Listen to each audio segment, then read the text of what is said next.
Hi guys, I'm going to show you how to assemble the blade onto the lightsaber.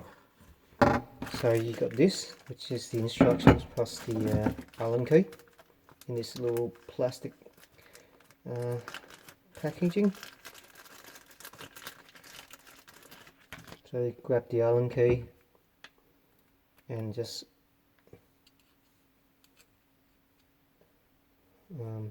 loosen the screws, turn it anti-clockwise, loosen it, just make sure, take a look in here, make sure that the screws are not obstructing the blade from inserting. Now insert the blade, so just like that, insert the blade into the lightsaber and then tighten the screws, just like that, very easy and straightforward.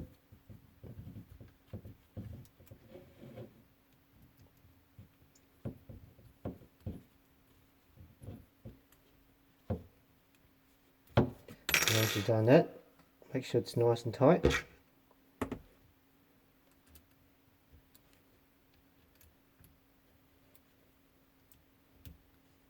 Then you're pretty good to go after that. Thanks for watching.